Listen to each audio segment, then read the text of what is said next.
Hello everyone, good morning. আশা করছি আপনারা সকলেই ভালো আছেন। আমার আজকের আরও একটি নতুন ভ্লগে আপনাদের সকলকে স্বাগত। আজ হচ্ছে রবিবার, এখন সকাল 6টা মতো বাজে। এই সময় আমার ভয়েস ওভার দেওয়া কমপ্লিট হলো। আজকে 6টা বেজে গেল, আসলে ঘুম থেকে উঠতে একটু দেরি হয়ে গেছিলো। যাই হোক, এখন থেকে আজকের ব্লগটি শুরু করছি। আশা করছি আজকের ব্লগটি আপনাদের ভালো লাগবে।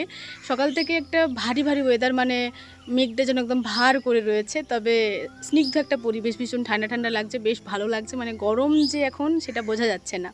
গত 2 দিন হয়ে গেল ক্যামেরার সামনে আসা হয়নি। এই যে দেখুন কি হয়েছে, দেখুন আমার, এটা তো আপনাদের সাথে দেখানোই হয়নি। মানে মশলা কষাতে কষাতে এমন মশলাটা ছিটে পড়েছে এখানে, যে এখানে একদম ফোসকা হয়ে গেছে। কেমন দেখতে লাগছে না একটা? তো যাই হোক, ওরকম একটু আধটু তো হবেই বলুন।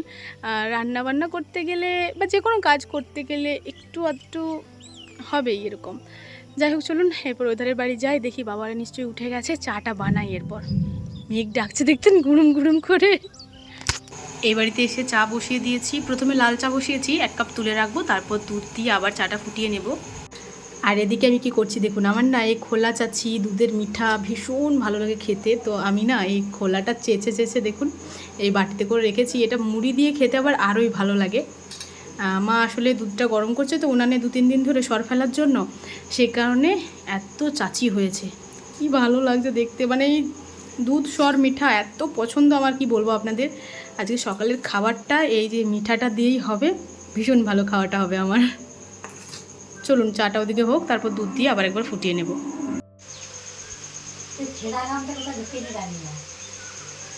আজ একদম নিম্নচাপের মতো বৃষ্টি হচ্ছে। আজকে একদম নিম্নচাপের মতো বৃষ্টিটা হচ্ছে।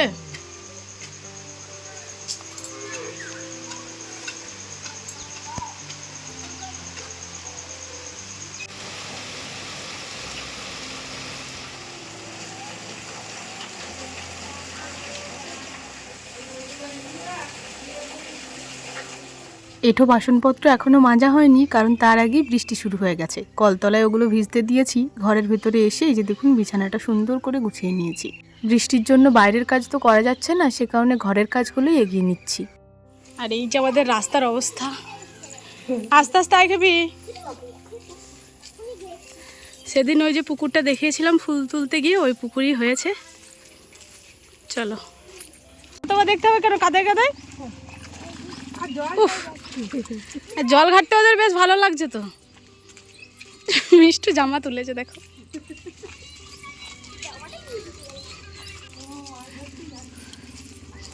ওরে বাবা, কত লোকজন দেখছে দেখুন।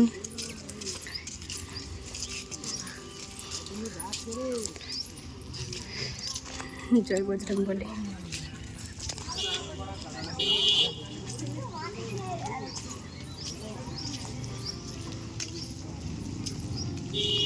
কি হলো গেবি?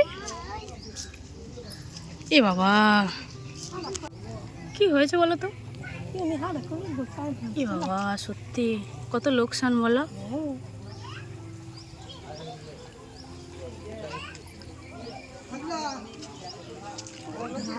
মাঝে মাঝেও কত রয়েছে, ধার দিকে বেশি চলে এসছে নাকি? এগুলো সব মাঝে ছিল।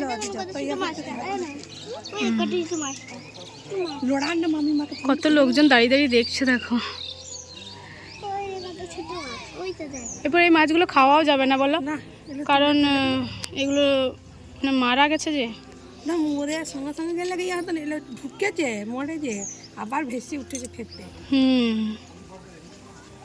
সাথে সাথেই মরে তো আর ভেসে উঠবে না নাকি? তো যখন ধরো ইয়ে হয় তখন তোরা পাক্কের ভিতরে ঢুকবার চেষ্টা করে যে আমরা বাঁচবো, তারপরে আবার এই ধারটাতে বেশি। বাবা, সিলভার মাছ না এগুলো? সিলভার।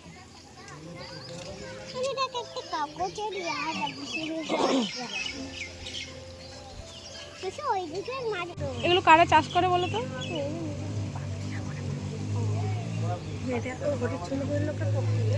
ও, এরা চাষ করে নাকি?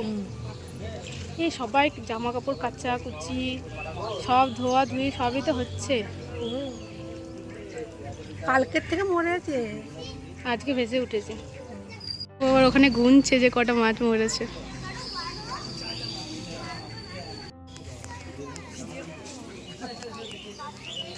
এখানে অনেকগুলো দিন। এগুলো আবার পরিষ্কার করতে হবে তো।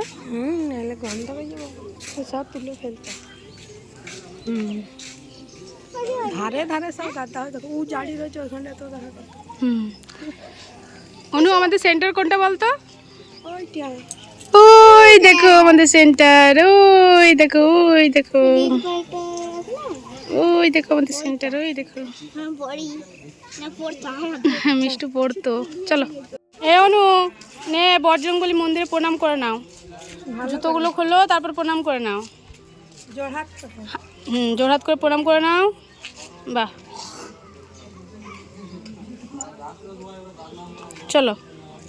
আজকে কত ফুল ফুটেছে দেখো। এখানে ফুল নিতে আসে বোধ। মা নিতে আসে, আমি আসি না, মা না থাকলে আসি। চলো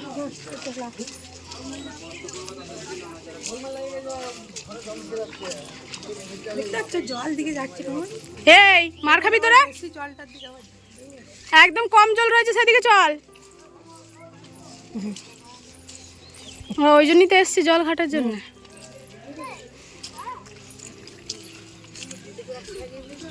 এই যে মাছগুলো মরে গেছে। আস্তে আস্তে চল, পড়ে যাস না আবার পিছলে।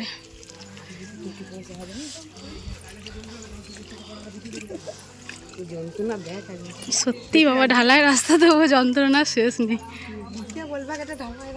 দেখো এবারে উঁচু হয়ে গেছে না ঘরগুলো, আর মাটির ঘর এগুলো গলে গলে পড়ছে। রাস্তার থেকে ঘরগুলো উঁচু হয়ে গেছে, আবার রাস্তাটা উঁচু হলে ঘরে জল ঢুকে যাবে, সব দিকেই সমস্যা। চলো হ্যাঁ অনু মার খাবি তুই?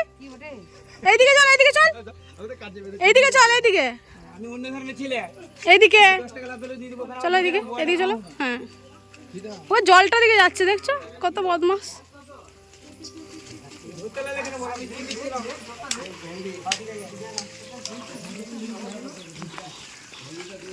বাবারি চল পা ধুবি, চল। উঠানটা তবে কাদা হয়নি কারণে বালিগুলো জোরে নয় গে। চল ভালো করে ধুয়ে নাও পাগুলো, তারপর ঘরে চলো। টিপে দাও প্রথমে। না এবার তোমাদেরকে আমি টিপে দিচ্ছি। চলো নে দুজনেই একে একে ধুয়ে নাও। বাবা অন্য জুতোগুলো দারুণ তো। কেঁচা কটাই কিনেছো?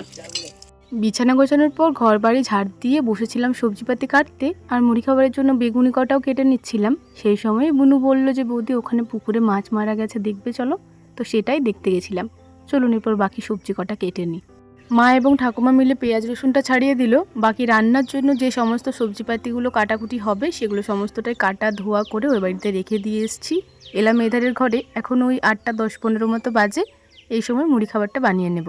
বেগুনি বানাবো, সেজন্য বেগুনটা তো প্রথমেই কেটে ধুয়ে রেখেছিলাম, জলটা একদম ভালো মতো ঝরে গেছে। এ বাড়িতে এসে ব্যাটারটা গুলে নিয়েছি আর বেগুনে একটু করে লবণ মাখিয়ে নিয়েছি।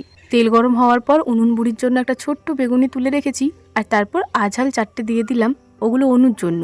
আর বাকি ব্যাটারটাতে এখন দেখুন লঙ্কার গুঁড়ো মাখিয়ে নিচ্ছি। একদম 1 চামচ লঙ্কার গুঁড়ো দিয়েছি, যাতে করে বেশি করে ঝাল হয়।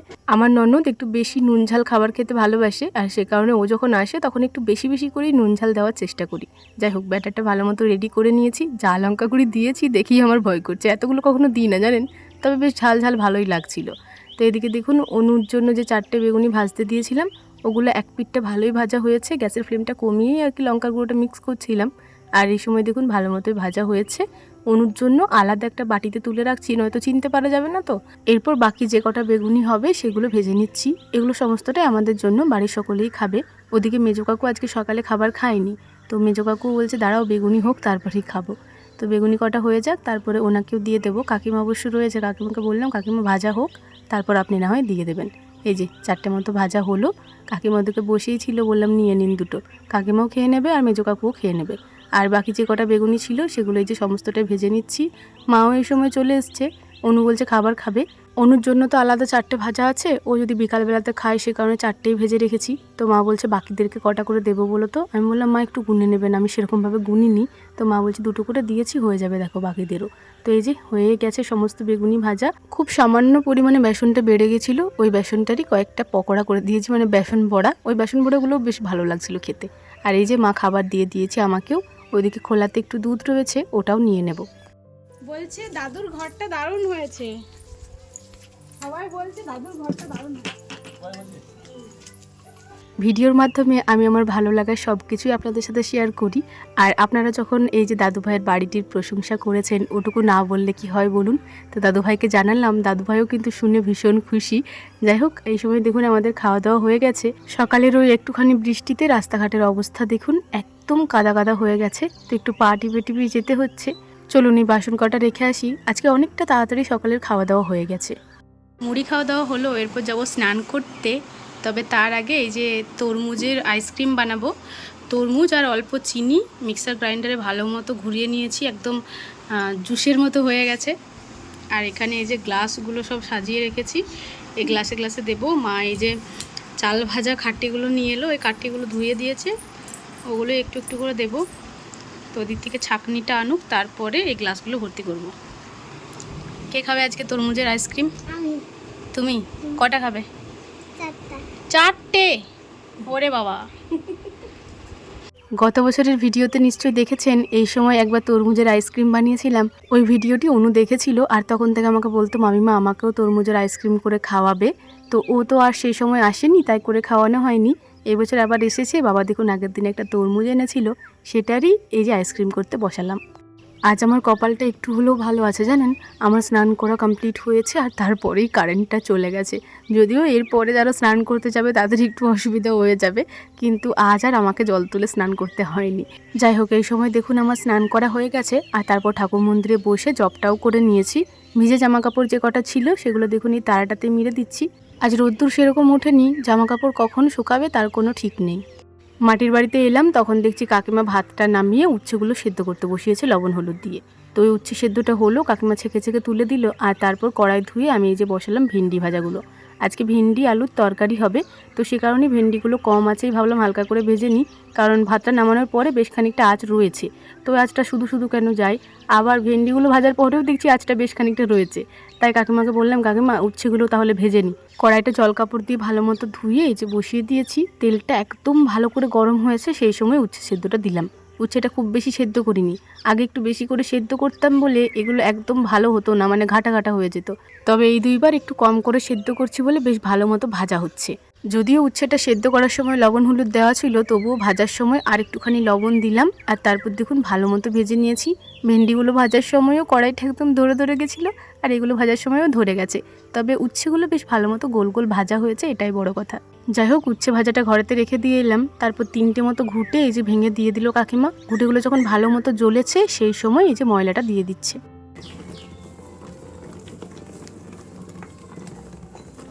না দিতে হবে না, ভর্তি ভর্তি দিলে আঁচটা আসতে দেরি হয়, আর কড়াইয়ের তলায় ঠেকে গেলে ভালোভাবে আঁচটা আসেও না, এটা তাড়াতাড়ি চলে আসবে। একটু নুন দিয়ে দেবো কি কাকিমা আঁচটাতে?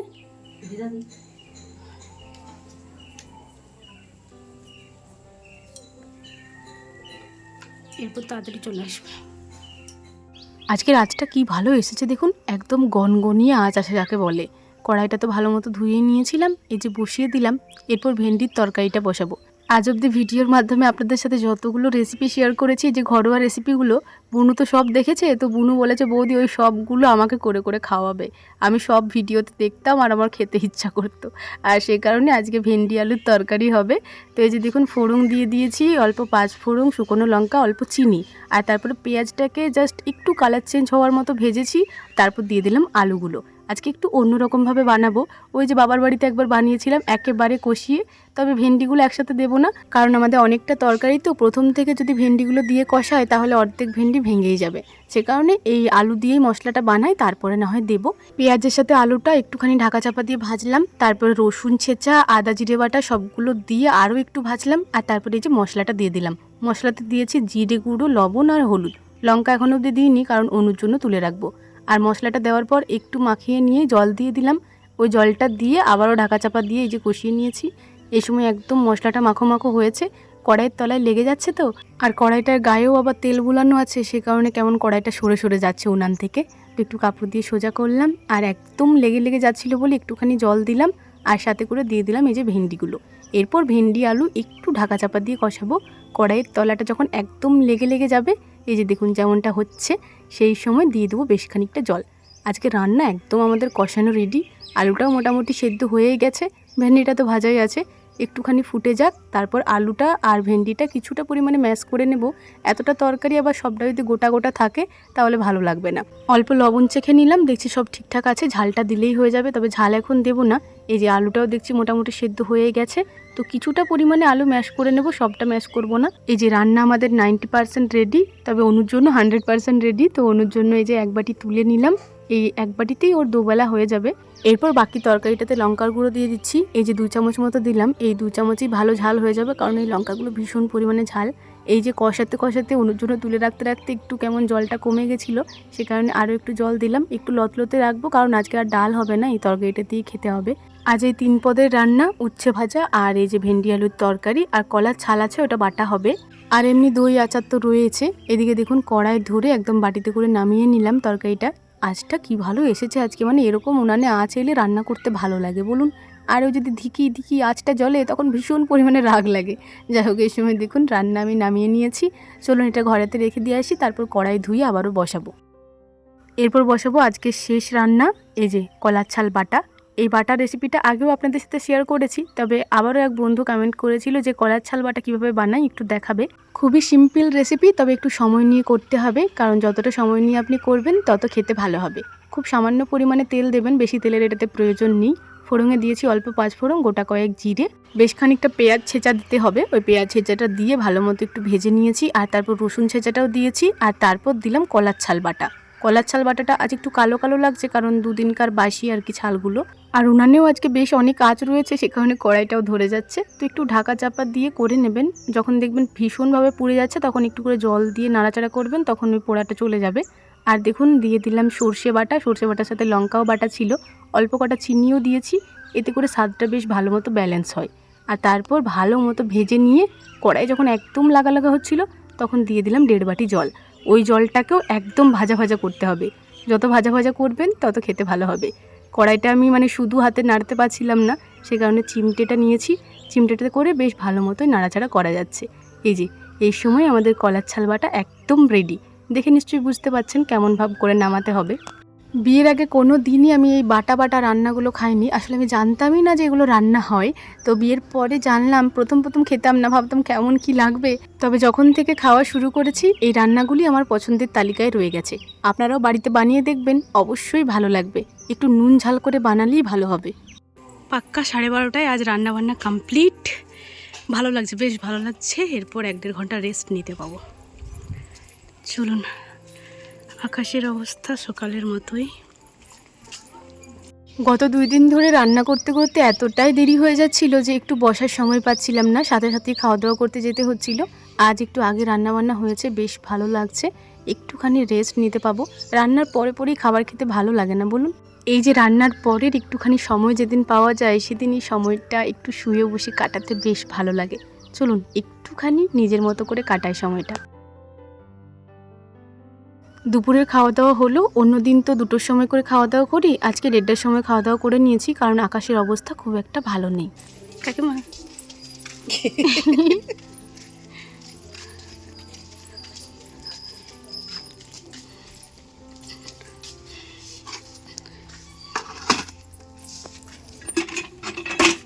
কারেন্ট রয়েছে তো না? ভালো হয়েছে, পাইপটা নিয়ে আসুন।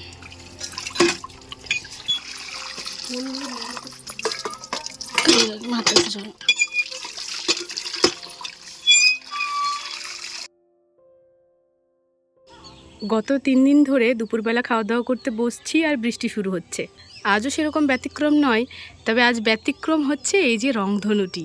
কি সুন্দর রংধনুটি উঠেছে দেখুন। গতকালকে ওদিকে উদিতা ছিল ছাদে, বলছে বৌদি দেখো বৃষ্টি হয়েছে তবুও রামধনু ওঠেনি। আজকে দেখুন উঠেছে, হঠাৎ করেই চোখে পড়লো। কি ভালো লাগছে দেখতে। বহুদিন হয়ে গেল রামধনু দেখিনি, আজ দেখলাম, ভাবলাম আপনাদের সাথেও শেয়ার করি। আপনাদের কেমন লাগলো জানাবেন। চলুন আজকের ভিডিওটি এখানেই শেষ করছি। ভিডিওটি কেমন লাগলো অবশ্যই কমেন্টে জানাবেন। ভালো লাগলে একটি লাইক করে দেবেন এবং সাবস্ক্রাইব করে আমার ছোট্ট চ্যানেলটির পাশে থাকবেন। সবাই ভালো থাকবেন, সুস্থ থাকবেন, সাবধানে থাকবেন। দেখা হবে খুব শীঘ্রই পরের কোনো একটি ভ্লগে। আজকের মতো টাটা।